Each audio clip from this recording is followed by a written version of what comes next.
Punjabi radio USA ਸੁਣ ਰਹੇ ਸਾਰੇ ਸਰੋਤਿਆਂ ਨੂੰ ਪਿਆਰ ਭਰੀ ਨਿੱਘੀ ਸਤਿ ਸ੍ਰੀ ਅਕਾਲ। ਸਭ ਨੂੰ ਜੀ ਨੂੰ ਆਖਦੇ ਹਾਂ। ਸੋ ਪ੍ਰੋਗਰਾਮ 'ਚ ਆਪ ਸਭ ਦਾ ਨਿੱਘਾ ਸਵਾਗਤ ਹੈ। ਮੈਂ ਰਾਜਕਨਵੀਰ ਸਿੰਘ ਅਪਡੇਟ ਕੈਲੀਫੋਰਨੀਆ ਪ੍ਰੋਗਰਾਮ ਲੈ ਕੇ ਹਾਜ਼ਰ ਹਾਂ। ਮੈਂ ਰਾਜਕਨਵੀਰ ਸਿੰਘ ਤੇ ਜੁੜ ਚੁੱਕੇ ਨੇ ਹਰਜੋਤ ਸਿੰਘ ਖਾਲਸਾ ਜੀ। ਸਵਾਗਤ ਹੈ। ਸਤਿ ਸ੍ਰੀ ਅਕਾਲ ਜੀ।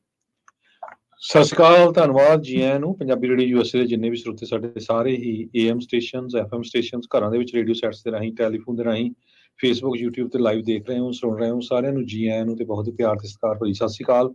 ਸਰੋਤਿਓ, ਸਤੰਬਰ ਦੀ 21 ਤਰੀਕ ਆ, ਦਿਨ ਵੀਰਵਾਰ ਆ। ਤੁਹਾਡੇ ਲਈ ਸ਼ਾਮ ਦਾ ਅਪਡੇਟ ਕੈਲੀਫੋਰਨੀਆ ਪ੍ਰੋਗਰਾਮ ਲੈ ਕੇ ਹਾਜ਼ਰ ਹੋਏ ਹਾਂ। ਪ੍ਰੋਗਰਾਮ ਨੂੰ ਸਪਾਂਸਰ ਕਰਦੇ ਨੇ ਖਾਲਸਾ ਇੰਸ਼ੋਰੈਂਸ ਏਜੰਸੀ, ਜਿਨ੍ਹਾਂ ਦੇ ਕੋਲੋਂ ਹਰ ਇੱਕ ਤਰੀਕੇ ਦੀ ਇੰਸ਼ੋਰੈਂਸ ਕਰਵਾ ਸਕਦੇ ਹੋ। ਇੰਸ਼ੋਰੈਂਸ ਬਾਰੇ ਪਤਾ ਕਰਨ ਲਈ ਕਾਲ ਕਰ ਸਕਦੇ ਹੋ 408-272-2500। ਟਰਕੀਨ ਇਮੀਗ੍ਰੇਸ਼ਨ ਲਾ ਫਰਮ, ਯੂਐਸ ਇਮੀਗ੍ਰੇਸ਼ਨ ਦਾ ਹੋਵੇ ਕਿਸੇ ਵੀ ਤਰੀਕੇ ਦਾ ਕੰਮ, ਕਾਲ ਅਟਰਨੀ ਜੇ ਟਰਕੀਆਣਾ 415-909-0503। ਅਮਰਜੀਤ ਸਿੰਘ ਫਰੈਜ਼ਨੋ, ਗੁਰਬਚਨ ਸਿੰਘ ਨਾਗਰਾ ਸੈਕਰਾਮੈਂਟੋ, ਪ੍ਰਿਤਪਾਲ ਸਿੰਘ ਸਿੱਧੂ ਫਰੈਜ਼ਨੋ, ਤਾਰਾ ਸਿੰਘ ਸਾਗਰ ਫਰੀਮਾਂਟ, ਹਰਿੰਦਰ ਪੀਨ ਸੈਨ ਹੋਜ਼ੇ, ਮਨਜੀਤ ਸਿੰਘ ਫਰੀਮਾਂਟ, ਇਹਨਾਂ ਸਾਰਿਆਂ ਦਾ ਧੰਨਵਾਦ। ਜੇਕਰ ਤੁਸੀਂ ਵੀ ਇਸ ਪ੍ਰੋਗਰਾਮ ਨੂੰ ਸਪਾਂਸਰ ਕਰਨਾ ਚਾਹੁੰਦੇ ਹੋ, ਸੰਪਰਕ ਕਰ ਸਕਦੇ ਹੋ ਨੰਬਰ 408-722-7698 ਦੇ ਉੱਤੇ। ਜੀ, ਅੱਜ ਦੀਆਂ ਖਬਰਾਂ ਵੱਲ ਚੱਲੀਏ। ਜਿਸ ਤਰ੍ਹਾਂ ਆਪਾਂ ਸਵੇਰੇ ਵੀ ਦੱਸਿਆ ਸੀ ਵੀ ਇੰਡੀਆ ਨੇ ਸਾਰੇ ਹੀ ਕੈਨੇਡੀਅਨ ਜੋ ਸਿਟੀਜ਼ਨ ਆ ਉਹਨਾਂ ਦੇ ਵੀਜ਼ੇ ਰੱਦ ਕਰ ਦਿੱਤੇ ਆ ਤੇ ਉਸ ਨੂੰ ਲੈ ਕੇ ਹੁਣ ਇੰਟਰਨੈਸ਼ਨਲ ਲੈਵਲ ਦੇ ਉੱਤੇ ਜਿਹੜੀ ਖਬਰ ਆ, ਇਹ ਪੂਰਾ ਦਬਾਅ ਪੈਂਦਾ ਜਾ ਰਿਹਾ ਵੱਖ-ਵੱਖ ਮੁਲਕਾਂ ਦੇ ਉੱਤੇ। ਤੇ ਨਵੀਂ ਲੇਟੈਸਟ ਨਿਊਜ਼ ਹੁਣ ਕੁਛ ਘੰਟੇ ਪਹਿਲਾਂ ਦੀ ਇਹ ਆ ਰਹੀ ਆ। ਸੀਵੀਸੀ ਜੋ ਕੈਨੇਡੀਅਨ ਬ੍ਰੌਡਕਾਸਟਿੰਗ ਕਾਰਪੋਰੇਸ਼ਨ ਆ, ਉਹਨਾਂ ਨੇ ਇਹ ਕਿਹਾ ਆ ਵੀ ਕੈਨੇਡਾ ਦੀ ਸਰਕਾਰ ਦੇ ਕੋਲ ਹੁਣ ਪ੍ਰੂਫ ਜਿਹੜੇ ਆ ਉਹਨਾਂ ਨੇ ਹੌਲੀ-ਹੌਲੀ ਦੇਣੇ ਸ਼ੁਰੂ ਕਰ ਦਿੱਤੇ ਹੈਗੇ ਆ। ਜਿਹੜੀ ਕਹਿੰਦੇ ਵੀ communication between the diplomats India ਦੇ, ਉਹ ਜਿਹੜੇ ਜਿੱਦਾਂ ਮੰਨ ਲਓ ਈਮੇਲਸ ਲੈ ਲਓ, ਉਹਨਾਂ ਤੋਂ ਜੋ ਇਹ ਸਾਰੀਆਂ ਚੀਜ਼ਾਂ ਦਾ ਪਤਾ ਲੱਗਾ ਕਿਸ ਤਰ੍ਹਾਂ ਭਾਈ ਜਿਹੜਾ ਹਰਦੀਪ ਸਿੰਘ ਨਿੱਜਰ ਆ ਉਹਨਾਂ ਦਾ ਕਤਲ ਕੀਤਾ ਗਿਆ ਹੈਗਾ।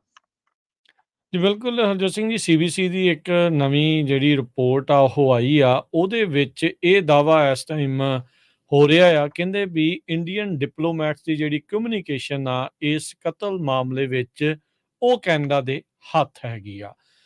ਕੈਨੇਡੀਅਨ ਸਰਕਾਰ ਨੇ ਕਹਿੰਦੇ ਵੀ ਬਹੁਤ ਸਾਰੇ ਹਿਊਮਨ ਤੇ ਜਿਹੜੇ ਸਿਗਨਲਸ ਆ ਉਸ ਦੀ ਇੰਟੈਲੀਜੈਂਸ ਆ ਉਸ ਨੂੰ ਇਕੱਠਿਆਂ ਕੀਤਾ ਆ, ਜਿੱਥੋਂ ਇਹ ਪਤਾ ਲੱਗਦਾ ਆ ਵੀ ਜਿਹੜੇ ਭਾਈ ਨਿੱਜਰ ਹੁਣਾਂ ਦਾ ਜਿਹੜਾ ਕਤਲ ਕੀਤਾ ਗਿਆ ਆ ਉਸ ਵਿੱਚ ਇੰਡੀਆ ਦਾ ਕਿੰਨਾ ਕੁ ਜਿਹੜਾ ਉਹ ਹੱਥ ਆ। ਇਹਦੇ ਕਰਕੇ ਹੀ ਇਸ ਟਾਈਮ ਕੈਨੇਡਾ ਤੇ ਭਾਰਤ ਦੇ ਜਿਹੜੇ ਰਿਸ਼ਤੇ ਆ ਉਹ ਇਸ ਟਾਈਮ ਰੌਕ ਬਾਟਮ ਦੇ ਉੱਤੇ ਪਹੁੰਚੇ ਪਏ ਆ। ਇਹ ਇੰਟੈਲੀਜੈਂਸ ਕਹਿੰਦੇ ਵੀ ਕੱਲੀ ਕੈਨੇਡਾ ਤੋਂ ਹੀ ਨਹੀਂ ਆਈ, ਜਦ ਕਿ ਇਹ intelligence five eyes intelligence alliance ਆ ਉਸ ਦੇ ਵਿੱਚੋਂ ਵੀ ਇਹਨਾਂ ਨੂੰ ਪ੍ਰਾਪਤ ਹੋਈ ਹੋ ਸਕਦੀ ਆ। ਇਹ ਸੀਬੀਸੀ ਆਪਣੀ ਇਸ ਬੌਮਸ਼ੈਲ ਰਿਪੋਰਟ ਦੇ ਵਿੱਚ ਦਾਅਵਾ ਜਿਹੜੀ ਇਸ ਟਾਈਮ ਕਰ ਰਹੀ ਆ। ਗੁਰੂ ਘਰ ਦੇ ਬਾਹਰ ਹਰਦੀਪ ਸਿੰਘ ਨਿੱਜਰ ਹੁਣਾਂ ਨੂੰ ਸਰੀ ਦੇ ਵਿੱਚ ਕਤਲ ਕਰ ਦਿੱਤਾ ਗਿਆ ਸੀ ਜੂਨ 18 ਵਾਲੇ ਦਿਨ। ਕੈਨੇਡਾ ਦੇ ਨੈਸ਼ਨਲ ਸਿਕਿਉਰਿਟੀ ਤੇ ਇੰਟੈਲੀਜੈਂਸ ਐਡਵਾਈਜ਼ਰ ਜੋਡੀ ਥਾਮਸ ਉਹ ਭਾਰਤ ਵਿੱਚ ਵੀ ਗਏ ਸੀਗੇ ਅਗਸਤ ਦੇ ਵਿੱਚ ਵੀ, ਤੇ ਫਿਰ ਇਸ ਮਹੀਨੇ ਵੀ 4-5 ਦਿਨਾਂ ਦੇ ਲਈ ਉੱਥੇ ਜਾ ਕੇ ਆਏ ਸੀ। ਇਹ ਉਹੀ ਸਮਾਂ ਸੀਗਾ ਜਦੋਂ ਪ੍ਰਧਾਨ ਮੰਤਰੀ ਟਰੂਡੋ ਤੇ ਪ੍ਰਧਾਨ ਮੰਤਰੀ ਉੱਥੇ ਦੇ ਨਰਿੰਦਰ ਮੋਦੀ ਆਪਸ ਦੇ ਵਿੱਚ G20 ਦੇ ਦਰਮਿਆਨ ਮੁਲਾਕਾਤ ਜਿਹੜੀ ਉਹ ਕਰ ਰਹੇ ਸੀ। ਅੱਜ ਟਰੂਡੋ ਹੁਣਾਂ ਨੇ ਨਿਊਯਾਰਕ ਦੇ ਵਿੱਚ ਇੱਕ ਵਾਰੀ ਫੇਰ ਇਹ ਆਖਿਆ ਆ ਵੀ ਭਾਈ ਜਿਹੜਾ ਮੈਂ ਫੈਸਲਾ ਲਿਆ ਆ, ਇਹ ਐਲੀਗੇਸ਼ਨਸ, ਇਹ ਬਿਆਨ ਜਿਹੜਾ ਉਹ ਦੇਣ ਦਾ ਹਾਊਸ ਆਫ ਕਾਮਨਸ ਦੇ ਵਿੱਚ, ਇਹ ਕੋਈ ਲਾਈਟਲੀ ਨਹੀਂ ਜਿਹੜਾ ਉਹ ਦਿੱਤਾ ਗਿਆ। ਇਹ ਅਟਮੋਸਟ ਸੀਰੀਅਸਨੈਸ ਦੇ ਵਿੱਚ ਵੀ ਬਹੁਤ ਹੀ ਖਿਆਲ ਰੱਖ ਕੇ, ਬਹੁਤ ਹੀ ਧਿਆਨ ਦੇ ਨਾਲ ਹੀ ਮੈਂ ਜਿਹੜਾ ਇਹ ਕਰ ਰਿਹਾ ਆ। ਅਜੇ ਤੱਕ ਉਹਦਾ ਕੈਨੇਡੀਅਨ ਸਰਕਾਰ ਨੇ ਜਿਹੜੇ ਸਬੂਤ ਆ ਪੇਸ਼ ਨਹੀਂ ਕੀਤੇ, ਪਰ ਹੁਣ ਇਹ ਜਿਹੜੀ ਚੀਜ਼ ਇਸ ਟਾਈਮ ਜਿਹੜੀ ਸਾਹਮਣੇ ਆ ਰਹੀ ਆ ਵੀ ਭਾਰਤੀ ਡਿਪਲੋਮੈਟਸ ਦੀ ਜਿਹੜੀ ਕੋਈ ਕਮਿਊਨੀਕੇਸ਼ਨਸ ਕੈਨੇਡਾ ਦੇ ਹੱਥ ਦੇ ਵਿੱਚ ਆ, ਜਿਹੜੀ ਇਹ ਦਾਅਵਾ ਕਰਦੀ ਆ ਵੀ ਇਸ ਮੌਤ ਦੇ ਵਿੱਚ, ਇਸ ਕਤਲ ਦੇ ਵਿੱਚ ਇਹਨਾਂ ਦਾ ਜਿਹੜਾ ਆ ਉਹ ਹੱਥ ਹੋ ਸਕਦਾ ਹੈਗਾ ਆ। ਕਹਿੰਦੇ ਵੀ ਜਦੋਂ ਕੈਨੇਡਾ ਵਾਲਿਆਂ ਨੇ ਜਿਹੜੇ ਕੁਝ ਇੰਡੀਅਨਸ ਅਫੀਸ਼ੀਅਲਸ ਨੂੰ ਬੰਦ ਕਮਰਿਆਂ ਦੇ ਵਿੱਚ ਪੁੱਛਿਆ ਤਾਂ ਉਹਨਾਂ ਨੇ ਨਾ ਨਹੀਂ ਕੀਤੀ ਵੀ ਇੰਡੀਆ ਇਸ ਜਿਹੜੇ ਕਤਲ ਦੇ ਵਿੱਚ ਸ਼ਾਮਲ ਨਹੀਂ ਹੈਗਾ। ਸੋ ਇਹ ਹੁਣ ਇੱਕ ਬਹੁਤ ਵੱਡਾ ਨਵਾਂ ਕ੍ਰਾਈਸਿਸ ਇਸ ਟਾਈਮ ਸਾਹਮਣੇ ਆ। ਅੱਜ ਜੇਕ ਸੁਲਿਵਨ ਜੋ ਕਿ ਨੈਸ਼ਨਲ ਸਿਕਿਉਰਿਟੀ ਐਡਵਾਈਜ਼ਰ ਨੇ ਜੋ ਬਾਈਡਨ ਦੇ, ਉਹਨਾਂ ਦੇ ਯੂਐਸ ਦੇ, ਉਹਨਾਂ ਨੇ ਆਪ ਆਪਣੇ ਮੂੰਹੋਂ ਕਿਹਾ ਆ ਵੀ ਭਾਈ ਅਸੀਂ ਕੈਨੇਡਾ ਦੀ ਇਸ ਜਾਂਚ ਦੇ ਵਿੱਚ ਪੂਰੀ ਤਰ੍ਹਾਂ ਉਹਨਾਂ ਦਾ ਸਾਥ ਦੇ ਰਹੇ ਹਾਂ। ਅਸੀਂ ਭਾਰਤ ਦੇ ਨਾਲ ਵੀ ਗੱਲ ਕਰਾਂਗੇ ਵੀ ਭਾਈ ਤੁਸੀਂ ਵੀ ਇਸ ਜਾਂਚ ਦੇ ਵਿੱਚ ਹਿੱਸਾ ਪਾਓ, ਇਸ ਦੇ ਵਿੱਚ ਜਿਹੜਾ ਉਹ ਤੁਸੀਂ ਸਾਥ ਦੇਵੋ। ਸੋ ਲੱਗ ਰਿਹਾ ਆ ਵੀ ਇੰਡੀਆ ਦੇ ਚਿਹਰੇ ਤੋਂ ਇਹ ਜਿਹੜਾ ਪਰਦਾ ਆ ਹੌਲੀ ਹੌਲੀ ਬੇਨਕਾਬ ਜਿਹੜਾ ਉਹ ਹੋ ਰਿਹਾ ਆ। ਭਾਰਤੀ ਸਰਕਾਰ ਦੀ ਸ਼ਮੂਲੀਅਤ ਬਾਹਰਲੇ ਮੁਲਕ ਦੇ ਵਿੱਚ ਇੱਕ ਉੱਥੋਂ ਦੇ ਸਿਟੀਜ਼ਨ ਨੂੰ ਕਤਲ ਕਰ ਦੇਣਾ, ਉਸ ਦੇ ਵਿੱਚ ਜਿਹੜੇ ਇਹਨਾਂ ਦੇ ਹੱਥ ਆ ਰੰਗੇ ਨਜ਼ਰ ਆ ਰਹੇ ਨੇ। ਇੰਡੀਆ ਦੇ ਪ੍ਰਾਈਮ ਮਿਨਿਸਟਰ ਨੇ ਆਪਣੇ ਇੰਡੀਆ ਨੂੰ ਇੱਕ ਤਰ੍ਹਾਂ ਦੇ ਨਾਲ ਗਲੋਬਲ ਸਟੇਜ ਤੇ ਲਿਆਉਣ ਦੇ ਲਈ ਬਹੁਤ ਕੋਸ਼ਿਸ਼ਾਂ ਕੀਤੀਆਂ ਸੀਆਂ। ਇਹ ਇੱਕ ਬਹੁਤ ਵੱਡਾ ਸੈਟਬੈਕ ਹੋਊਗਾ। ਜਿਹੜੀਆਂ ਇਹ ਐਲੀਗੇਸ਼ਨ ਲੱਗੀਆਂ ਗਈਆਂ, ਇਹ ਉਸ ਟਾਈਮ ਐਗਜ਼ੈਕਟਲੀ ਲੱਗੀਆਂ ਗਈਆਂ, ਈਵਨ ਦੋ ਬਾਈਡਨ ਐਡਮਿਨਿਸਟ੍ਰੇਸ਼ਨ ਚਾਈਨਾ ਦੇ ਮੁਕਾਬਲੇ ਇੰਡੀਆ ਨੂੰ ਤਰਜੀਹ ਦੇ ਰਹੇ ਸੀ, ਪਰ ਉਹਨਾਂ ਦੇ ਕਹਿੰਦੇ ਨਿਊਯਾਰਕਰ ਦੇ ਮੁਤਾਬਕ ਉਹਨਾਂ ਦੇ ਬੈਕ ਮਾਈਂਡ ਦੇ ਉੱਤੇ ਜੋ ਪ੍ਰਾਈਮ ਮਿਨਿਸਟਰ ਮੋਦੀ ਦਾ ਜੋ ਸਮਾਂ ਰਿਹਾ ਉੱਥੇ 8 ਸਾਲ ਦੇ ਕਰੀਬ, ਕਹਿੰਦੇ ਵੀ ਉਸ ਟਾਈਮ ਦੇ ਉੱਤੇ ਹਿਊਮਨ ਰਾਈਟਸ ਦੀਆਂ ਬਹੁਤ ਸਾਰੀਆਂ ਵਾਇਲੇਸ਼ਨ ਵੀ ਹੋਈਆਂ। ਇਹ ਉਹਨਾਂ ਦੀ ਅੱਖ ਦੇ ਵਿੱਚ ਹੈਗਾ। ਸੋ ਦੂਸਰੇ ਪਾਸੇ ਜਿਹੜੇ ਕੈਨੇਡਾ ਦੇ ਡਿਪਲੋਮੈਟ ਨੂੰ ਇੰਡੀਆ ਵਾਲਿਆਂ ਨੇ ਕੱਢਿਆ ਸੀ, ਉਹਨਾਂ ਨੇ ਉਹ ਤਾਂ ਦਿਖਾ ਦਿੱਤਾ ਵੀ ਦੇਖੋ ਜੀ, ਤਾਕੀ ਬੰਦ ਕਰਦੇ ਜਾਂਦੇ ਹੋਏ ਬੜੇ ਗੁੱਸੇ 'ਚ ਜੀ 4 ਮਿੰਟ 'ਚ ਭਜਾ ਦਿੱਤਾ ਡਿਪਲੋਮੈਟ ਜੇ ਉਹ ਕੋਈ ਭੱਜੇ ਨਹੀਂ ਸੀ। ਉਹ ਤੋਂ ਬਾਅਦ ਉਹ ਦਰਬਾਰ ਸਾਹਿਬ ਗਏ। ਦਰਬਾਰ ਸਾਹਿਬ ਦੇ ਵਿੱਚ ਉਹਨੇ ਮੱਥਾ ਟੇਕਿਆ, ਉਹਨਾਂ ਨੂੰ ਸਰੋਪੇ ਨਾਲ ਸਨਮਾਨਿਤ ਕੀਤਾ ਗਿਆ। ਬਾਹਰ ਉਹਨਾਂ ਨੂੰ ਪ੍ਰੈਸ ਕਾਨਫਰੰਸ ਪੁੱਛੇ ਗਏ ਕੁਐਸਚਨ ਵੀ ਤੁਸੀਂ ਕੀ ਕਹਿਣਾ ਚਾਹੁੰਦੇ ਹੈਗੇ ਆ ਜੋ ਬਾਹਰ ਰੌਲਾ ਪੈਂਦਾ ਹੈਗਾ ਖਾਲਿਸਤਾਨ ਦਾ ਜਾਂ ਹੋਰ, ਤੇ ਉਹਨਾਂ ਨੇ ਇਹ ਕਿਹਾ ਵੀ ਅਸੀਂ ਕੈਨੇਡਾ ਮੁਲਕ ਹਰ ਇੱਕ ਫੇਥ ਵਾਲੇ ਬੰਦੇ ਦਾ ਵੈਲਕਮ ਕਰਦੇ ਹੈਗੇ ਆ। 3 ਵਾਰ ਉਹਨਾਂ ਨੂੰ ਕੁਐਸਚਨ ਪੁੱਛਿਆ ਤੇ 3 ਵਾਰੀ ਉਹਨਾਂ ਨੇ ਸੇਮ ਆਨਸਰ ਦਿੱਤਾ। ਉਸ ਤੋਂ ਬਾਅਦ ਉਹ ਕੈਨੇਡਾ ਨੂੰ ਵਾਪਸ ਆ ਗਏ।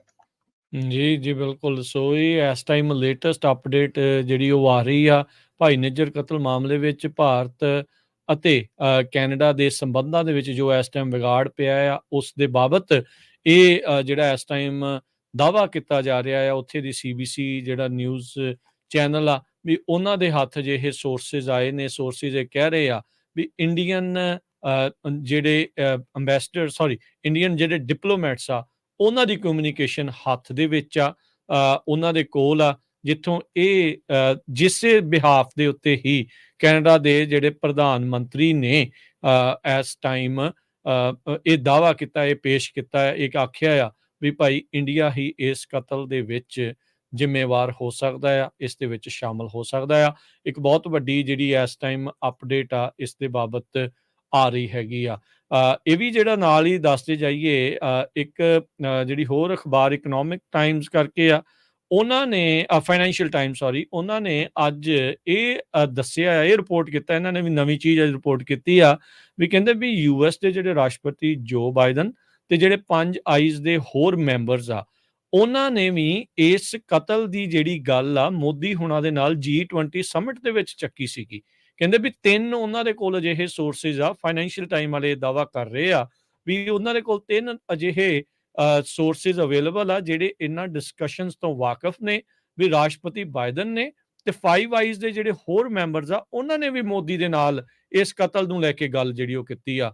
ਸੋ ਮੋਦੀ ਹੁਣੀ ਕਸੂਤੇ ਜਿਹੜੇ ਇਸ ਦੇ ਵਿੱਚ ਫਸਦੇ ਜਾ ਰਹੇ ਹੈਗੇ ਆ ਤੇ ਕੈਨੇਡਾ ਨੇ ਇਹ ਜਿਹੜਾ ਇਸ ਟਾਈਮ ਸਟੈਂਡ ਇਸ ਬਾਬਤ ਜਿਹੜਾ ਉਹ ਲਿਆ ਆ, ਕੈਨੇਡੀਅਨ ਸਿਟੀਜ਼ਨ ਨੂੰ ਕੈਨੇਡਾ ਦੀ ਸੋਇਲ ਦੇ ਉੱਤੇ ਇੱਕ ਫੋਰਨ ਸਰਕਾਰ ਦੇ ਦੁਆਰਾ ਮਾਰਨ ਦਾ ਲੈ ਕੇ ਉਹ ਇਸ ਟਾਈਮ ਬਹੁਤ ਤਗੜਾ ਸਟੈਂਡ ਲੈ ਲਿਆ ਆ। ਤੇ ਹੁਣ ਭਾਰਤ ਤੇ ਕੈਨੇਡਾ ਦੇ ਰਿਸ਼ਤੇ ਇਸ ਦੇ ਕਰਕੇ ਕਾਫੀ ਥੱਲੇ ਨੂੰ ਜਿਹੜੇ ਉਹ ਗਏ ਨੇ ਤੇ ਨਵੇਂ ਤੋਂ ਨਵੇਂ ਜਿਹੜੇ ਸਬੂਤ ਆ ਇਸ ਦੇ ਬਾਬਤ ਜਿਹੜੇ ਆ ਉਹ ਆ ਰਹੇ ਹੈਗੇ ਆ। ਲੱਗਦਾ ਵੀ ਥੋੜੇ ਦਿਨਾਂ ਦੇ ਵਿੱਚ ਤੁਸੀਂ ਜਿਹੜੀ ਸਟੇਟਮੈਂਟ ਆ ਪ੍ਰੈਜ਼ੀਡੈਂਟ ਜੋ ਬਾਈਡਨ ਹੁਣਾਂ ਤੋਂ ਵੀ ਖੁਦ ਸੁਣੋਗੇ।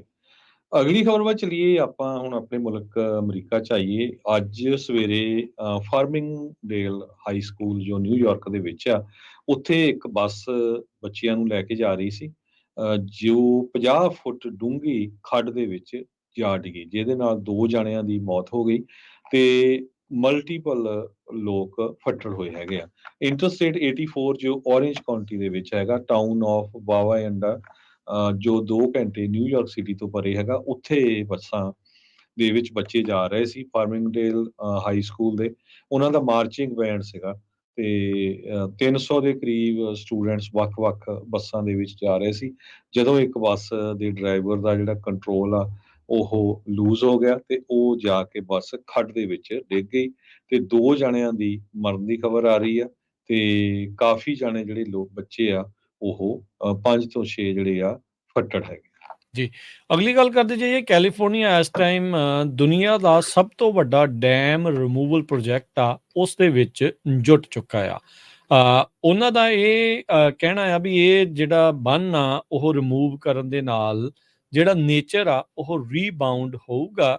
ਇਸ ਨੂੰ ਅਸੀਂ ਰੀਵਾਈਲਡ ਕਰਨ ਜਾ ਰਹੇ ਹੈਗੇ ਆ।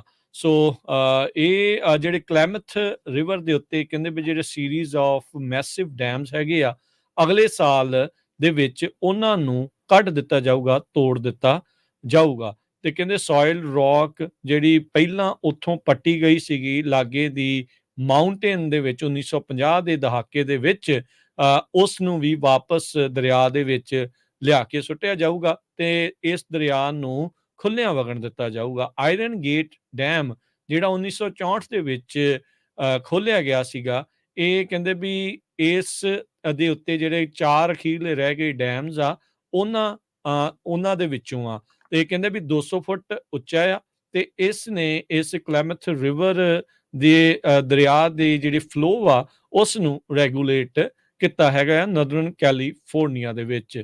ਆਇਰਨ ਗੇਟ ਦੇ ਜਿਹੜਾ ਕਹਿੰਦੇ ਆ ਵੀ ਡੀਕਮਿਸ਼ਨਿੰਗ ਕਰੂਜ਼ ਆ, ਉਹ ਉਸ ਦੇ ਉੱਤੇ ਕੰਮ ਜਿਹੜੀਆਂ ਆਲਰੇਡੀ ਕਰ ਰਹੀਆਂ ਹੈਗੀਆਂ। ਇੱਕ ਹੋਰ ਡੈਮ ਕਾਪਕੋ 2, ਉਸ ਨੂੰ ਇਸ ਸਾਲ ਪਹਿਲਾਂ ਹੀ ਜਿਹੜਾ ਆ ਉਹ ਉੱਥੋਂ ਤੋੜ ਦਿੱਤਾ ਗਿਆ ਆ, ਉਸ ਤੋਂ ਹਟਾ ਦਿੱਤਾ ਗਿਆ ਆ। ਮਾਰਕ ਬ੍ਰੈਂਸਮ ਜਿਹੜੇ CEO ਹੈਗੇ ਨੇ ਕਲੈਮਥ ਰਿਵਰ ਰੀਨਿਊਅਲ ਕਾਰਪੋਰੇਸ਼ਨ ਦੇ, ਉਹਨਾਂ ਨੇ ਕਿਹਾ ਵੀ ਇਦਾਂ ਕਰਨ ਦੇ ਨਾਲ ਕਲੈਮਥ ਰਿਵਰ ਆਪਣੇ ਕੁਦਰਤੀ ਬਹਾਅ ਦੇ ਵਿੱਚ ਇੱਕ ਵਾਰੀ ਫੇਰ ਵਾਪਸ ਆਵੇਗੀ। ਕੈਲੀਫੋਰਨੀਆ ਦੇ ਵਿੱਚ ਅੱਜ ਦੀ ਡੇਟ 'ਚ ਹੋਮ ਓਨਰਸ ਇੰਸ਼ੋਰੈਂਸ ਲੈਣੀ ਬਹੁਤ ਹਾਰਡ ਬਣੀ ਹੋਈ ਆ। ਮੋਰ ਦੈਨ 95% ਇੰਸ਼ੋਰੈਂਸ ਕੰਪਨੀਆਂ ਕੈਲੀਫੋਰਨੀਆ ਨੂੰ ਛੱਡ ਕੇ ਜਾ ਚੁੱਕੀਆਂ ਹੈਗੀਆਂ। ਨਵਾਂ ਬਿਜ਼ਨਸ ਉਹ ਨਹੀਂ ਲਿਖ ਰਹੀਆਂ ਹੈਗੀਆਂ। ਅੱਜ ਇੰਸ਼ੋਰੈਂਸ ਕਮਿਸ਼ਨਰ ਜੋ ਕੈਲੀਫੋਰਨੀਆ ਦੇ ਆ, ਉਹਨਾਂ ਨੇ ਸਟੇਟਮੈਂਟ ਜਾਰੀ ਕੀਤੀ ਆ ਵੀ ਵਾਈਲਡ ਫਾਇਰ ਪ੍ਰੋਨ ਕੈਲੀਫੋਰਨੀਆ ਇੱਕ ਨਵਾਂ ਰੂਲ ਬਣਾਉਣ ਜਾ ਰਿਹਾ ਆ, ਜਿਹਦੇ ਬੇਸ ਦੇ ਉੱਤੇ ਪ੍ਰਾਪਰਟੀ ਇੰਸ਼ੋਰੈਂਸ ਦੀ ਪ੍ਰਾਈਸਿੰਗ ਹੋਊਗੀ। ਆਪਾਂ ਪਿਛਲੇ ਹਫ਼ਤਿਆਂ ਦੇ ਦੌਰਾਨ ਵੀ ਦੱਸਿਆ ਸੀ ਵੀ ਜਿਹੜੀ ਘਰਾਂ ਦੀ ਇੰਸ਼ੋਰੈਂਸ ਜਾਂ ਤੁਹਾਡੀਆਂ ਰੈਂਟਲ ਪ੍ਰਾਪਰਟੀ ਦੀ ਇੰਸ਼ੋਰੈਂਸ ਕੈਲੀਫੋਰਨੀਆ 'ਚ ਉਸ ਬੇਸ ਤੇ ਹੁੰਦੀ ਸੀ ਵੀ ਤੁਹਾਡਾ ਪਿਛਲੇ ਸਾਲਾਂ ਦੇ ਵਿੱਚ ਕਿੱਦਾਂ ਦਾ ਕਲੇਮ ਰਿਹਾ ਹੈਗਾ ਆ। ਜੇ ਕਲੇਮ ਆ ਤਾਂ ਫਿਰ ਤੁਹਾਡੇ ਇੰਸ਼ੋਰੈਂਸ ਦੇ ਰੇਟ ਵੱਧਦੇ ਸੀ ਜਾਂ ਕਈ ਵਾਰੀ ਹੁੰਦੀ ਵੀ ਨਹੀਂ ਸੀ। ਹੁਣ ਨਵੇਂ ਰੂਲ ਦੇ ਮੁਤਾਬਕ ਇਹ ਹਜੇ ਫਾਈਨਲ ਸਟੇਜ ਤੇ ਗਿਆ ਨਹੀਂ ਹੈ, ਪਰ ਇਹ ਡਿਸਕਸ਼ਨ ਚੱਲ ਰਹੀ ਹੈਗੀ ਆ। ਰੂਲ ਉਹ ਲਿਖਣ ਜਾ ਰਹੇ ਆ ਤੇ ਫਿਊਚਰ ਦੇ ਵਿੱਚ ਕਲਾਈਮੇਟ ਨੂੰ ਵੀ ਕੰਸੀਡਰ ਕੀਤਾ ਜਾਊਗਾ, ਵਾਈਲਡ ਫਾਇਰ ਨੂੰ ਵੀ, ਕਿਹੜਾ ਜਿਹੜਾ ਵਰਸ਼ ਵਾਲਾ ਏਰੀਆ ਹੈਗਾ ਆ। ਸੋ ਅਲਟੀਮੇਟਲੀ ਘਰਾਂ ਦੀਆਂ ਇੰਸ਼ੋਰੈਂਸਾਂ ਦੇ ਰੇਟ ਕਾਫੀ ਹਾਈ ਜਾਣਗੇ ਉਹਨਾਂ ਏਰੀਆ ਦੇ ਵਿੱਚ ਜਿੱਥੇ ਅੱਗ ਲੱਗਣ ਦੇ ਚਾਂਸ ਬਹੁਤ ਜ਼ਿਆਦਾ ਹੈਗੇ ਆ। ਕੈਲੀਫੋਰਨੀਆ ਦੇ ਇੰਸ਼ੋਰੈਂਸ ਕਮਿਸ਼ਨਰ ਰਿਕਾਰਡੋ ਲਾਰਾ ਉਹ ਕਮਿਟਮੈਂਟ ਲੈਣੇ ਚਾਹੁੰਦੇ ਆ ਇੰਸ਼ੋਰੈਂਸ ਕੰਪਨੀਆਂ ਤੇ ਵੀ ਹਾਂ ਅਸੀਂ ਇਸ ਲਾਅ ਨੂੰ ਬਣਾਵਾਂਗੇ, ਬਸ਼ਰਤੇ ਕਿ ਤੁਸੀਂ ਮੈਜੋਰਿਟੀ ਦੇ ਵਿੱਚ ਜਿਹੜੇ ਲੋਕ ਆ, ਚਾਹੇ ਉਹ ਵਾਈਲਡ ਫਾਇਰ ਏਰੀਆ 'ਚ ਵੀ ਲੈਂਦੇ ਆ, ਉਹਨਾਂ ਨੂੰ ਵੀ ਜਿਹੜੀਆਂ ਪਾਲਿਸੀਆਂ ਆਫਰ ਕਰੂੰਗੇ। ਸੋ ਅਲਟੀਮੇਟਲੀ ਕਾਫੀ ਜ਼ਿਆਦਾ ਰੇਟ ਆਉਣ ਵਾਲੇ ਸਮਿਆਂ ਦੇ ਵਿੱਚ ਕੈਲੀਫੋਰਨੀਆ 'ਚ ਇੰਸ਼ੋਰੈਂਸ ਦੇ ਵਧਣ ਜਾ ਰਹੇ ਹੈਗੇ ਆ। ਪਰ ਇੱਕ ਚੀਜ਼ ਚੰਗੀ ਹੋਊਗੀ ਵੀ ਲੋਕਾਂ ਨੂੰ ਇੰਸ਼ੋਰੈਂਸ ਜ਼ਰੂਰ ਮਿਲ ਜਾਊਗੀ। ਨਹੀਂ ਤਾਂ ਜੋ ਸਿਚੁਏਸ਼ਨ ਅੱਜ ਦੀ ਡੇਟ 'ਚ ਬਣੀ ਹੋਈ ਆ, ਘਰ ਨਹੀਂ ਵਿਕ ਰਹੇ ਹੈਗੇ, ਲੋਕਾਂ ਨੂੰ ਇੰਸ਼ੋਰੈਂਸ ਨਹੀਂ ਮਿਲ ਰਹੀਆਂ।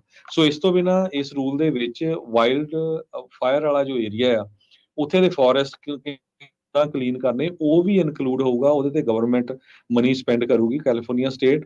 ਪਲੱਸ ਜਿਹੜੀਆਂ ਇਲੈਕਟ੍ਰੀਕਲ ਕੰਪਨੀਆਂ, ਗੈਸ ਦੀਆਂ, ਇਲੈਕਟ੍ਰਿਕ ਤੇ ਗੈਸ ਦੀਆਂ ਕੰਪਨੀਆਂ ਆ, ਉਹ ਆਪਣੀਆਂ ਜਿਹੜੀਆਂ ਜਿੱਥੇ ਵਾਈਲਡ ਫਾਇਰ ਵਾਲਾ ਏਰੀਆ ਹੈਗਾ ਆ, ਉਹ ਤਾਰਾਂ ਨੂੰ ਜਿਹੜਾ ਧਰਤੀ ਦੇ ਥੱਲੇ ਦੱਬਣ ਵਾਲੀ ਜਿਹੜਾ ਪ੍ਰੋਜੈਕਟ ਆ ਉਹ ਕਰਨਗੇ ਤਾਂ ਕਿ ਜੋ ਅੱਗਾਂ ਆ ਉਹ ਘੱਟ ਲੱਗ ਸਕਣ। ਇਸ ਮਾਮਲੇ 'ਚ ਨਾ ਸਾਰਿਆਂ ਨੂੰ PG&E ਜਿਨ੍ਹਾਂ ਦੇ ਹੈਗੇ ਆ ਉਹਨਾਂ ਨੂੰ ਈਮੇਲਾਂ ਆਈਆਂ ਹੋਣੀਆਂ ਵੀ ਤੁਹਾਡੇ ਹੁਣ ਪ੍ਰਾਈਸਾਂ ਜਿਹੜੀਆਂ ਉਹ ਵਧਣ ਜਾ ਰਹੀਆਂ ਆ। ਸੋ ਉਹ ਵੀ ਭਾਈ ਜਿਹੜਾ ਉਹ ਦੇਖ ਲਿਓ। ਤੇ PG&E ਦੀ ਜੇ ਗੱਲ ਕਰਦੇ ਜਾਈਏ, ਨਦਰਨ ਕੈਲੀਫੋਰਨੀਆ ਦੇ ਵਿੱਚ 1100 ਤੋਂ ਵੱਧ ਕਸਟਮਰਸ ਦੀ ਬਿਜਲੀ ਜਿਹੜੀ ਉਹ ਗੁੱਲ ਰਹੀ। ਰੀਜ਼ਨ ਇਹ ਸੀਗਾ ਵੀ ਜਿੱਥੇ ਤੇਜ਼ ਹਵਾਵਾਂ ਸੀ ਉੱਥੇ ਅੱਗ ਲੱਗਣ ਦਾ ਖਤਰਾ ਆ। PG&E ਪਹਿਲਾਂ ਹੀ ਬਹੁਤ ਸਾਰੇ ਲਾਸੂਟਸ ਦਾ ਸਾਹਮਣਾ ਕਰ ਰਹੀ ਆ, ਕਈਆਂ ਦੇ ਵਿੱਚ ਉਹਨਾਂ ਨੇ ਸੈਟਲਮੈਂਟ ਕੀਤੀ ਆ। ਮਿਲੀਅਨ ਤੋਂ ਬਿਲੀਅਨਸ ਆਫ ਡਾਲਰ ਉਹਨਾਂ ਦੇ ਲੱਗ ਚੁੱਕੇ ਵੀ, ਇਹਨਾਂ ਕਰਕੇ ਅੱਗ ਜਿਹੜੀ ਆ ਉਹ ਲੱਗ ਚੁੱਕੀ ਆ। ਸੋ ਆਉਣ ਵਾਲੇ ਸਮੇਂ 'ਚ ਜਿੱਥੇ ਵੀ ਤੇਜ਼ ਹਵਾਵਾਂ ਹੋ ਸਕਦੀਆਂ ਉੱਥੇ ਬਿਜਲੀ ਜਿਹੜੀ ਜਾਣ ਦਾ ਖਤਰਾ ਜਿਹੜਾ ਉਹ ਰਹੇਗਾ। ਤੇ ਇਸੇ ਦੇ ਨਾਲ ਜਿਹੜਾ ਹਰਜੋਤ ਸਿੰਘ ਜੀ ਇੰਸ਼ੋਰੈਂਸ ਦੀ ਜਦੋਂ ਗੱਲ ਕਰ ਰਹੇ ਸੀਗੇ, ਤਾਂ ਇੱਕ ਇਸ ਟਾਈਮ ਨਵਾਂ ਮੁੱਦਾ ਅਮਰੀਕਾ ਦੇ ਵਿੱਚ ਇਹ ਆ, ਤੁਸੀਂ ਜਿੱਦਾਂ ਦੱਸ ਹੀ ਰਹੇ ਆ ਕਹਿੰਦੇ ਵੀ ਅਮਰੀਕਾ ਦੇ ਕੁਝ ਅਜਿਹੇ ਹਿੱਸੇ ਇਸ ਟਾਈਮ ਸਾਹਮਣੇ ਆ ਰਹੇ ਆ ਜਿਹੜੇ ਅਨਇਨਸ਼ੋਰੇਬਲ ਬਣਦੇ ਜਾ ਰਹੇ ਆ ਕਲਾਈਮੇਟ ਚੇਂਜ ਦੇ ਰਿਸਕ ਦੇ ਕਰਕੇ। ਕਹਿੰਦੇ ਵੀ ਕੁਝ ਇਲਾਕੇ ਅਜਿਹੇ ਇਸ ਟਾਈਮ ਸਾਹਮਣੇ ਆ ਜਿੱਥੇ ਕੋਈ ਵੀ ਇੰਸ਼ੋਰੈਂਸ ਕੰਪਨੀ ਇੰਸ਼ੋਰੈਂਸ ਜਿਹੜੀ ਆ ਉਹ ਨਹੀਂ ਕਰਨ ਨੂੰ ਤਿਆਰ ਹੈਗੀ। ਪਾਈਨ ਕੋਵ ਕੈਲੀਫੋਰਨੀਆ ਦੇ ਵਿੱਚ ਇੱਕ 75 ਸਾਲਾਂ ਦੀ ਬੀਬੀ ਕਹਿ ਰਹੀ ਸੀ ਵੀ ਮੈਨੂੰ ਮੇਰੀ ਇੰਸ਼ੋਰੈਂਸ ਕੰਪਨੀ ਨੇ ਚਿੱਠੀ ਜਿਹੜੀ ਆ ਉਹ ਘੱਲ ਦਿੱਤੀ ਆ ਵੀ ਅਸੀਂ ਤੁਹਾਡੇ ਇਲਾਕੇ ਨੂੰ ਹੁਣ ਸਰਵ ਜਿਹੜਾ ਆ ਉਹ ਨਹੀਂ ਕਰ ਰਹੇ ਹੈਗੇ। ਵਾਈਲਡ ਫਾਇਰਸ ਦਾ ਜਿਹੜਾ ਰਿਸਕ ਆ ਲਗਾਤਾਰ ਵੱਧ ਰਿਹਾ ਹੈਗਾ ਆ। ਸੋ ਕਲਾਈਮੇਟ ਚੇਂਜ ਦੇ ਨਾਲ ਇਸ ਨੂੰ ਜੋੜ ਕੇ ਜਿਹੜਾ ਉਹ ਦੇਖਿਆ ਜਾ ਰਿਹਾ ਆ ਤੇ ਇਸ ਦੇ ਨੁਕਸਾਨ ਕਾਫੀ ਨੇ। ਬਹੁਤ ਸਾਰੇ ਥਾਵਾਂ ਦੇ ਉੱਤੇ ਘਰ ਜਿਹੜੇ ਉਹ ਨਵੇਂ ਵੀ ਬਣ ਰਹੇ ਆ, ਬਣਨੇ ਵੀ ਆ, ਤੇ ਜਿੱਦਾਂ ਹਰਜੋਤ ਜੀ ਨੇ ਦੱਸਿਆ ਕੁਝ ਚੇਂਜਸ ਜ਼ਰੂਰ ਆ ਰਹੇ ਆ, ਪਰ ਕਈ ਇਲਾਕਿਆਂ ਤੋਂ ਅਜੇ ਵੀ ਇੰਸ਼ੋਰੈਂਸ ਕੰਪਨੀਆਂ ਜਿਹੜਾ ਉਹ ਕਿਨਾਰਾ ਹੀ ਕਰ ਰਹੀਆਂ ਨੇ। ਜੀ, ਸੋ ਪਰ ਇਸ ਨਵੇਂ ਲਾਅ ਦੇ ਮੁਤਾਬਕ ਲੱਗਦਾ ਆ ਵੀ ਜੇ ਇਹ ਲਾਅ ਇਫੈਕਟ ਹੋ ਜਾਂਦਾ ਆ ਮੇਬੀ ਕਹਿੰਦੇ ਐਂਡ ਆਫ 2024 ਚ ਹੋਊਗਾ। ਸੋ ਸਮਾਂ ਲੱਗੂਗਾ ਇਹਨੂੰ, ਮੇਬੀ ਸਾਲ ਤੋਂ ਵੱਧ ਆ। ਤੇ ਹੋਪਫੁਲੀ ਸਾਰੀਆਂ ਜਿਹੜੀਆਂ ਮੇਜਰ ਇੰਸ਼ੋਰੈਂਸ ਕੰਪਨੀਆਂ ਆ ਉਹ ਕੈਲੀਫੋਰਨੀਆ ਨੂੰ ਰਿਟਰਨ ਹੋ ਜਾਣ। ਇਸ ਵਾਰ ਕਹਿੰਦੇ ਵੀ ਅਲ ਨੀਨੀਓ ਦੇ ਕਰਕੇ ਕੈਲੀਫੋਰਨੀਆ ਦੇ ਵਿੱਚ ਅਬਵ ਐਵਰੇਜ ਸਨੋਫਾਲ ਹੋ ਸਕਦੀ ਆ। ਪਿਛਲੇ ਸਾਲ ਦੇ ਵਾਂਗੂ ਜਿਹੜਾ ਕਿ ਦੇਰੀ ਦੇ ਨਾਲ ਸਨੋਫਾਲ ਦਾ ਜਾਂ ਸਟਾਰਮਸ ਦਾ ਸੀਜ਼ਨ ਆਇਆ ਸੀ, ਇਸ ਵਾਰੀ ਵੀ ਸੀਜ਼ਨ ਜਿਹੜਾ ਉਹ ਸਟਰੋਂਗ ਰਹਿਣ ਦੀ ਸੰਭਾਵਨਾ ਹੈ। ਬਹੁਤ ਸਾਰੇ ਮੀਟਰੀਓਲੋਜਿਸਟ ਆ ਉਹ ਕਨਵਿੰਸਡ ਨੇ ਵੀ ਜਿਹੜਾ ਸਟਰੋਂਗ ਅਲ ਨੀਨੀਓ ਆ ਉਸ ਨੇ ਵੈਦਰ ਪੈਟਰਨ ਦੇ ਵਿੱਚ ਤਿਆਰ ਰਹਿਣਾ ਆ। ਆਉਂਦੇ ਕੁਝ ਵੀਕਾਂ ਦੇ ਵਿੱਚ ਕਹਿੰਦੇ ਆ ਪਹਿਲਾ ਸਟਾਰਮ ਆਉਣ ਦੀ ਸੰਭਾਵਨਾ ਲੱਗ ਰਹੀ ਹੈਗੀ ਆ। ਲੇਕ ਟਾਹੋ ਵਾਲੇ ਇਲਾਕੇ ਦੇ ਵਿੱਚ ਅਬਵ ਐਵਰੇਜ ਰੇਂਜ ਦੇ ਵਿੱਚ ਕਹਿੰਦੇ ਆ ਜਿਹੜੀ ਸਨੋਫਾਲ ਆ ਉਹ ਹੋ ਸਕਦੀ ਆ। ਸੋ ਇਸ ਵਾਰ ਵੀ ਤਿਆਰ ਹੀ ਰਹੋ ਜੀ, ਸਿਆਲ ਤੇ ਵੈਟਨੈਸ ਜਿਹੜੀ ਉਹ ਪੂਰੀ ਰਹੇਗੀ। ਅਗਲੀ ਖਬਰ ਵੱਲ ਚਲੀਏ। ਪ੍ਰੈਜ਼ੀਡੈਂਟ ਬਾਈਡਨ ਉਹਨਾਂ ਨੇ $325 ਮਿਲੀਅਨ ਯੂਕਰੇਨ ਨੂੰ ਸਹਾਇਤਾ ਦੇਣ ਦੇ ਲਈ ਜ਼ੈਲੈਂਸਕੀ ਦੇ ਨਾਲ ਵਾਅਦਾ ਕੀਤਾ ਹੈਗਾ ਆ। ਕਹਿੰਦੇ ਵੀ additional funding counter offensive against Russia ਉਹ ਦਿੱਤੀ ਜਾਊਗੀ। ਉਹਨਾਂ ਨੇ ਕਿਹਾ ਵੀ ਪਿਛਲੇ ਸਮੇਂ ਦੇ ਵਿੱਚ ਬਿਲੀਅਨਸ ਆਫ ਡਾਲਰ ਆਲਰੇਡੀ ਦਿੱਤੇ ਜਾ ਰਹੇ ਹੈਗੇ ਆ, ਪਰ ਜੋ ਨਵਾਂ ਅਮਾਊਂਟ ਦਿੱਤਾ ਜਾ ਰਿਹਾ ਇਹਦੇ ਨਾਲ ਕਹਿੰਦੇ ਮੋਰ ਆਰਟਲਰੀ, ਮੋਰ ਐਮੂਨੀਸ਼ਨ, ਮੋਰ ਐਂਟੀ ਟੈਂਕ ਵੈਪਨਸ ਇਹ ਉਹਨਾਂ ਨੂੰ ਪਹੁੰਚ ਜਾਣਗੇ ਤੇ ਯੂਕਰੇਨ ਆਪਣੇ ਆਪ ਨੂੰ ਸੇਫ ਜਿਹੜਾ ਆ ਉਹ ਰਹਿਣ ਦੇ ਵਿੱਚ ਕਾਮਯਾਬ ਹੋ ਜਾਊਗਾ। ਤੇ ਇਹਦੇ ਨਾਲ ਯੂਕਰੇਨ ਦੀਆਂ 에ਅਰ ਡਿਫੈਂਸ ਜੋ ਕੈਪੇਬਿਲਿਟੀਜ਼ ਹੈਗੀਆਂ ਆ ਉਹਨਾਂ ਨੂੰ ਵੀ ਜਿਹੜਾ ਉਭਾਰ ਮਿਲੂਗਾ। ਜੀ ਬਿਲਕੁਲ। ਸੋ ਇਹ ਕੁਛ ਇਸ ਟਾਈਮ ਜਿਹੜਾ ਚੱਲ ਰਿਹਾ। ਤੇ ਹਰਜੋਤ ਸਿੰਘ ਜੀ, ਮਾਰਕੀਟ ਦੇ ਹਾਲ ਦੱਸਣ ਤੋਂ ਪਹਿਲਾਂ ਇੱਕ ਵਾਰੀ ਫੇਰ ਆਪਾਂ ਅਪਡੇਟ ਕਰਦੇ ਜਾਈਏ। ਕੈਨੇਡਾ ਦੇ ਵਿੱਚ ਇਸ ਟਾਈਮ ਜੋ ਭਾਰਤੀ ਸ਼ਮੂਲੀਅਤ ਆ, ਸਬੂਤਾਂ ਦੇ ਆਧਾਰ ਜਿਹੜਾ ਸਬੂਤਾਂ ਦੀ ਮੰਗ ਕੀਤੀ ਜਾ ਰਹੀ ਸੀਗੀ ਵੀ ਭਾਈ ਨਿੱਜਰ ਕਤਲ ਮਾਮਲੇ 'ਚ ਕਿੱਦਾਂ ਸ਼ਾਮਲ ਨੇ, ਇਸ ਦੇ ਵਿੱਚ ਜਿਹੜੀ CBC ਨੇ ਜਿਹੜੀ ਪਹਿਲਾਂ ਰਿਪੋਰਟ ਕੀਤੀ ਹੈ ਇਸ ਇੰਟੈਲੀਜੈਂਸ ਦੇ ਉੱਤੇ ਵੀ ਭਾਰਤ ਦੇ ਜਿਹੜੇ ਡਿਪਲੋਮੈਟਸ ਦੀ ਸਰਵੇਲੈਂਸ ਦੇ ਆਧਾਰ ਦੇ ਉੱਤੇ ਇਹ ਦੱਸਿਆ ਗਿਆ ਹੈ, ਇੰਟੈਲੀਜੈਂਸ ਜਿਹੜੀ ਉਹਨਾਂ ਨੂੰ ਮਿਲੀ ਆ ਵੀ ਉਹ ਇਸ ਕਤਲ ਦੇ ਵਿੱਚ ਸ਼ਾਮਲ ਆ। Five eyes intelligence sharing alliance ਦੇ ਵਿੱਚ ਉਹਨਾਂ ਦੇ ਮੈਂਬਰਸ ਤੋਂ ਕੈਨੇਡਾ ਨੂੰ ਵੀ ਇਸ ਦੇ ਵਿੱਚ ਸਪੋਰਟ ਜਿਹੜੀ ਉਹ ਮਿਲ ਰਹੀ ਆ। ਫਾਈਵ ਆਈਜ਼ ਦੇ ਵਿੱਚ US, ਬ੍ਰਿਟੇਨ, ਆਸਟ੍ਰੇਲੀਆ, ਨਿਊਜ਼ੀਲੈਂਡ ਤੇ ਕੈਨੇਡਾ ਜਿਹੜੇ ਆ ਉਹ ਸ਼ਾਮਿਲ ਨੇ। ਤੇ ਅਧਿਕਾਰਤ ਤੌਰ ਦੇ ਉੱਤੇ ਕੈਨੇਡਾ ਨੇ ਤਾਂ ਨਹੀਂ ਪੁਸ਼ਟੀ ਕੀਤੀ, ਪਰ CBC ਆਪਣੇ ਸੂਤਰਾਂ ਤੋਂ ਇਸ ਸੂਤਰਾਂ ਦੇ ਹਵਾਲੇ ਨਾਲ ਦੱਸ ਰਿਹਾ ਆ ਵੀ ਉਹਨਾਂ ਦੀ ਇੰਡੀਅਨ ਡਿਪਲੋਮੈਟਸ ਦੀ ਜਿਹੜੀ ਸ਼ਮੂਲੀਅਤ ਆ ਇਸ ਕਤਲ ਦੇ ਵਿੱਚ ਰਹੀ ਹੈਗੀ ਆ। ਦੋਨਾਂ ਮੁਲਕਾਂ ਦੇ ਵਿੱਚ ਇਸ ਟਾਈਮ ਸੰਬੰਧ ਬਿਲਕੁਲ ਤਾਰ-ਤਾਰ ਜਿਹੜੇ ਉਹ ਹੋਏ ਪਏ ਨੇ। ਜਸਟਿਨ ਟਰੂਡੋ ਨੇ ਅੱਜ ਇੱਕ ਵਾਰੀ ਫੇਰ ਇਹ UN ਦੀ ਵਿੱਚ ਪ੍ਰੈਸ ਕਾਨਫਰੰਸ ਕਰਦੇ ਹੋਏ ਕਿਹਾ, ਨਿਊਯਾਰਕ 'ਚ UN ਦੀ ਅਸੈਂਬਲੀ ਤੋਂ ਬਾਅਦ 'ਚ ਵੀ ਉਹਨਾਂ ਨੇ ਬਹੁਤ ਹੀ ਸੰਜੀਦਗੀ ਤੋਂ ਬਾਅਦ ਦੇ ਵਿੱਚ ਇਹ ਫੈਸਲਾ ਲਿਆ ਆ ਵੀ ਉਹ ਦੁਨੀਆ ਦੇ ਸਾਹਮਣੇ ਇਹਨਾਂ ਐਲੀਗੇਸ਼ਨਸ ਨੂੰ ਇਸ ਕ੍ਰੈਡੀਬਲ ਐਵੀਡੈਂਸ ਦੀ ਜਿਹੜੀ ਆ ਉਹ ਗੱਲ ਕਰ ਰਹੇ ਆ ਵੀ ਉਹਦੇ ਆਧਾਰ ਦੇ ਉੱਤੇ ਹੀ ਐਲੀਗੇਸ਼ਨ ਜਿਹੜੇ ਇੰਡੀਆ ਦੇ ਉੱਤੇ ਲਗਾ ਰਹੇ ਨੇ। ਫਾਈਨੈਂਸ਼ੀਅਲ ਟਾਈਮ ਇਹ ਰਿਪੋਰਟ ਕਰ ਰਹੀ ਆ ਵੀ ਬਾਈਡਨ ਹੁਣਾਂ ਦੇ ਨਾਲ ਹੋਰ ਵੀ ਫਾਈਵ ਆਈਜ਼ ਦੇ ਮੈਂਬਰਸ ਨੇ G20 ਦੀ ਮੀਟਿੰਗ ਦੇ ਦੌਰਾਨ ਨਰਿੰਦਰ ਮੋਦੀ ਦੇ ਨਾਲ ਇਸ ਕਤਲ ਦੇ ਮੁੱਦੇ ਨੂੰ ਜਿਹੜਾ ਉੱਥੇ ਚੁੱਕਿਆ ਹੈਗਾ ਜੀ। ਤੇ ਇਹਦੇ ਵਾਈਟ ਹਾਊਸ ਨੇ ਇੱਕ ਵਾਰੀ ਫੇਰ ਦੱਸਦੇ ਜਾਈਏ, ਵਾਈਟ ਹਾਊਸ ਦੇ ਜੋ ਪ੍ਰੈਸ ਸੈਕਟਰੀ ਆ ਉਹਨਾਂ ਨੇ ਇੱਕ ਵਾਰੀ ਫੇਰ ਕਿਹਾ ਆ ਅੱਜ ਵਾਈਟ ਨੈਸ਼ਨਲ ਹਾਊਸ ਦੀ security adviser, sorry, NSA, national ਜੀ ਸਿਕਿਉਰਿਟੀ ਐਡਵਾਈਜ਼ਰ। ਵੀ ਅਮਰੀਕਾ ਪਹਿਲੇ ਦਿਨ ਤੋਂ ਹੀ ਕੈਨੇਡਾ ਦੇ ਨਾਲ ਆ ਤੇ ਇਸ ਮਸਲੇ ਬਾਰੇ ਉਹ ਭਾਰਤ ਦੀ ਸਰਕਾਰ ਨਾਲ ਵੀ ਗੱਲਬਾਤ ਕਰ ਰਹੇ ਹੈਗੇ। ਜੀ, ਸੋ ਬਿਲਕੁਲ ਜੇਕ ਤੇ ਸੁਲਿਵਨ ਨਾਲ ਹੀ ਉਹਨਾਂ ਨੈਸ਼ਨਲ ਨੇ ਇਹ ਕਿਹਾ ਸਿਕਿਉਰਿਟੀ ਵੀ ਐਡਵਾਈਜ਼ਰ। ਅਮਰੀਕਾ ਇਹ ਚਾਹੁੰਦਾ ਜਾਂਚ ਅੱਗੇ ਵਧੇ ਤੇ ਦੋਸ਼ੀ ਜਿਹੜੇ ਦੋਸ਼ੀ ਉਹਨਾਂ ਨੂੰ ਕਾਨੂੰਨ ਦੇ ਘੇਰੇ ਦੇ ਵਿੱਚ ਲਿਆਂਦਾ ਜਾਵੇ। ਜੀ ਬਿਲਕੁਲ। ਤੇ ਹੁਣ ਜਾਂਦੇ ਜਾਂਦੇ ਜੇ ਮਾਰਕੀਟ ਦੀ ਗੱਲ ਕਰ ਜੀਏ ਹਰਜੋਤ ਸਿੰਘ ਜੀ, ਤਾਂ ਡਾਓ ਜੋਨਸ ਜੀ ਦੇ ਵਿੱਚ ਅੱਜ ਕਾਫੀ ਵੱਡੀ ਗਿਰਾਵਟ ਆਈ, 370 ਪੁਆਇੰਟ ਗਿਰ ਕੇ 34,070 ਦੇ ਉੱਤੇ ਮਾਰਕੀਟ ਬੰਦ ਹੋਈ। S&P ਦੇ ਵਿੱਚ 72 ਪੁਆਇੰਟ ਦੀ ਗਿਰਾਵਟ ਦਰਜ ਹੋਈ, 4330 ਦੇ ਉੱਤੇ ਇਹ ਬੰਦ ਹੋਇਆ। ਨੈਸਡੈਕ 245 ਪੁਆਇੰਟ ਘਟ ਕੇ 13,224 ਤੇ ਬੰਦ ਹੋਇਆ। ਸੋਨੇ ਦਾ ਭਾਅ $1943 ਪ੍ਰਤੀ ਆਉਂਸ। ਕੱਚੇ ਤੇਲ ਦੀ ਕੀਮਤ $90 ਪ੍ਰਤੀ ਬੈਰਲ। 10 ਈਅਰ ਯੀਲਡ 4.5%, ਇਹ ਵੀ ਰਿਕਾਰਡ ਤੋੜ ਵੱਧ ਰਹੀ ਆ। ਕ੍ਰਿਪਟੋ ਕਰੰਸੀ 'ਚ ਬਿਟਕੋਇਨ 26,617 ਤੇ ਇਥੀਰੀਅਮ 1,588 US$ ਦੇ ਬਰਾਬਰ ਚੱਲ ਰਿਹਾ ਆ। $1 ਦੇ ਬਰਾਬਰ ਇੰਡੀਆ ਦੇ 83 ਰੁਪਏ ਤੇ 13 ਪੈਸੇ ਰਹੇ ਆ। $1 ਦੇ ਬਰਾਬਰ ਕੈਨੇਡਾ ਦੇ $1.35 ਤੇ $1 ਦੇ ਬਰਾਬਰ ਪਾਕਿਸਤਾਨ ਦੇ 299 ਰੁਪਏ ਤੇ 20 ਪੈਸੇ। ਇੱਥੇ ਹੀ ਹੁਣ ਪ੍ਰੋਗਰਾਮ ਦੀ ਸਮਾਪਤੀ ਆ। ਸਾਡੇ ਦੋਨਾਂ ਵੱਲੋਂ ਤੁਹਾਨੂੰ ਸਭ ਨੂੰ ਪਿਆਰ ਭਰੀ ਨਿੱਘੀ ਸਤਿ ਸ੍ਰੀ ਸਤਿ ਅਕਾਲ। ਸ੍ਰੀ ਅਕਾਲ। ਜਿੰਨੇ ਵਾਸਤੇ ਰਹੋ, ਹੱਸਦੇ ਖੇਲਦੇ ਰਹੋ, ਸੁਣਦੇ ਰਹੋ ਪੰਜਾਬੀ ਰੇਡੀਓ USA।